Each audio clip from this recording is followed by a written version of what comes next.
ხობაძის სახელობის კლინიკის უმცროსი ექიმების და სამედიცინო პერსონალთან შეხვედრა გამართა ჯანდაცვის მინისტრმა, განიხილეს ის ცვლილებები, რომელიც უმცროს ექიმებს სერტიფიცირების საშუალებას აძლევს და ამავდროულად ხელს უწყობს დეფიციტური პროფესიების შევსებაში.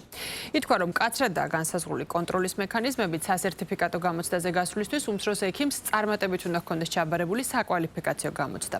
შესაბამისი სტაჟი უნდა ჰქონდეს და წარმოადგინოს შესრულებული სამუშაოს დეტალური ანგარიში. საბოლოოდ პროფესიული განვითარების საბჭო ინდივიდუალურად განიხილავს თითოეული კანდიდატის საკითხს და მიიღებს გამოცდაზე მისი დაშვების გადაწყვეტილებას. ცვლილების მიხედვით დეფიციტურ სპეციალობებში დასაქმებულ უმცროს ექიმებს, ვინც ერთიანი დიპლომის შემდეგ საკვალიფიკაციო გამოცდა უკვე ჩააბარეს და კლინიკაში რეზიდენტურის პროგრამით განსაზღვრული ვადით მუშაობენ, 2026 წლის 1 ოქტომბრამდე ეძლევათ შესაძლებლობა სახელმწიფო სასერტიფიკატო გამოცდაზე გავიდნენ და მიიღონ დამოუკიდებელი საექიმო საქმიანობის უფლება.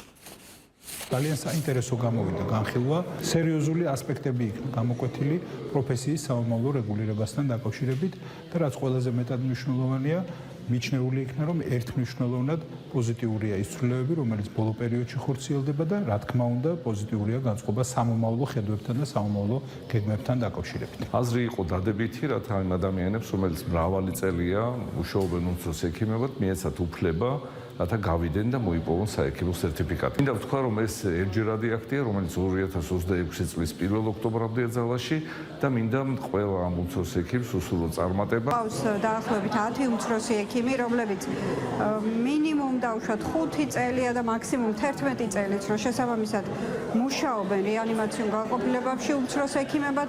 ეხლა ამ დადგენილებით უკვე საშუალება ეძლევათ, რომ თავისი თავი გამოცადონ სასერტიფიკაციო გამოცდებში. ძალიან დიდ შანსს გვაძლევს, რომ დეფიციტური პროფესიები შეივსოს გამოცდილი და ძალიან ესეთი ყურადღებიანი და მომსახურე ახალგაზრდა კადრებით.